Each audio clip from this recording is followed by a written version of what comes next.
ৰাতিপুৱা এটাকে মাৰিলোঁ, দেখিছেনে? মহানাম বুলি বেলেগ পিঠা একো বনোৱাই নগ'লে। আৰু মহানামলৈ অহা এজন দুজন ভকতটো ঘৰলৈ আহিবই, নহয়নে? আৰু বায়ে ধুনীয়াকৈ জলপান বনাইছে, কিন্তু সকলো ভকতে জলপান নাখায় আৰু চাহকাপটো যাচিবই লাগিব।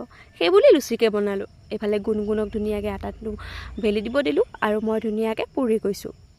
বহুত কাম জানেনে? কামৰ মাজত মোবাইলটো বেছিকৈ লোৱাই নগ'লে। ডাঙৰ বা সৰু বাহঁতো আহিছিলে, কিন্তু ভিডিঅ' কৰা নহ'লে। মোবাইলটোৰ অভাৱত মানে সময়ে একেবাৰে নিমিলিলে।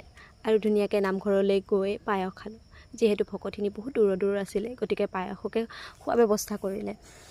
আৰু নামটো বহুত বেছিয়ে ভাল হৈছিলে জানেনে? নাম বহুত ধুনীয়া হৈছিলে আৰু ভিডিঅ' কৰা নহ'লে। মানে নাম ভাঙিলে আৰু প্ৰসাদ খালোঁ। এয়া দেখিছেনে? আমাৰ নামঘৰৰ প্ৰসাদ। প্ৰসাদ খাই ঘৰলৈ গুচি আহিলোঁ। মহানাম বুলিয়ে বাটত কলগছ এডাল পোতা গৈছিলে আৰু কলগছডালৰ তলত ধুনীয়াকৈ চাকি সকলো মানুহে জ্বলাইছে আৰু ময়ো আহিলোঁ ধুনীয়াকৈ হাতত চাকি লৈ। এইফালে দেখিছেনে? চাকিটো ধুনীয়াকৈ জ্বলাই দিলোঁ আৰু প্ৰাৰ্থনা কৰিছোঁ যাতে ভগৱানে সদায় কুশলে ৰাখে। আৰু প্ৰাৰ্থনা কৰিছোঁ আপোনালোকো যাতে ভালে থাকে। আজিলৈ বাই।